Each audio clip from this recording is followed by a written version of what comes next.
નમસ્કાર મારા વાલા દર્શક મિત્રો, દેશ વિદેશમાં રહેતા મારા દરેક દર્શક મિત્રોને હર હર મહાદેવ અને જય સ્વામિનારાયણ. મિત્રો, આજના વિડીયોમાં હું તમને ધાણાને ફ્રીજમાં મૂક્યા વગર 1 વર્ષ સુધી કેવી રીતે એને સાચવી શકાય એની હું તમને આજે ટેકનિક શીખવાડવા જઈ રહ્યો છું. તો મિત્રો, 1 પણ મિનિટની વાર કર્યા વગર આપણે આ ટેકનિક વિશે વાત કરીએ. મિત્રો, અત્યારે શિયાળાની સિઝન ચાલુ છે. અત્યારે આપણને ધાણા એકદમ સસ્તા ભાવે મળી રહ્યા છે. તમને 10 રૂપિયાની અંદર તો 1 જોડી 2 જોડી એવું તમને અત્યારે મળી જશે. પણ મિત્રો, આ જ ધાણા ઉનાળાની અંદર તમને 300થી 400 રૂપિયે કિલોના ભાવે જાય છે. અને એ વખતે આપણે ધાણાનો ઉપયોગ કરી શકતા નથી. અને મિત્રો, ધાણા એવી વસ્તુ છે કે રોજે રોજ તમારી રસોઈમાં વપરાય છે અને ધાણાને નાખ્યા વગર આપણને ચાલતું નથી. તો મિત્રો, હવે તમારે ધાણાની તમે જે પૂડી લાયા છો એને તમારે બરાબર ખોલી દેવાની છે.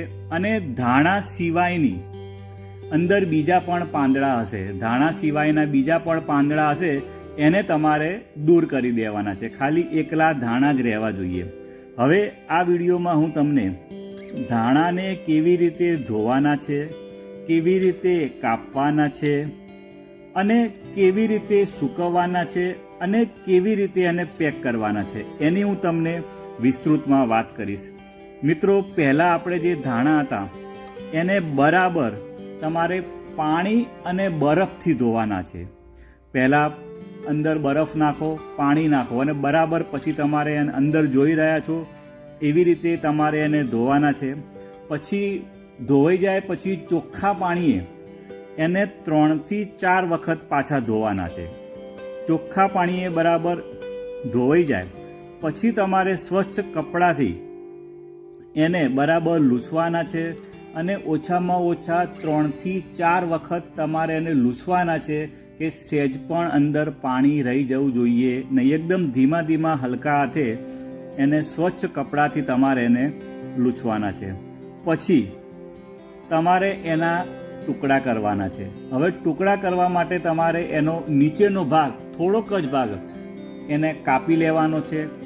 અને પછી એના ઝીણા ઝીણા તમારે એકદમ ઝીણા ઝીણા તમારે એના ટુકડા કરી દેવાના છે. એકદમ ટુકડા ઝીણા ઝીણા થઈ જાય પછી તમારે એને રૂમાલની ઉપર એ ટુકડા જે હતા એને બરાબર છૂટા છૂટા રૂમાલની ઉપર પાથરી દેવાના છે.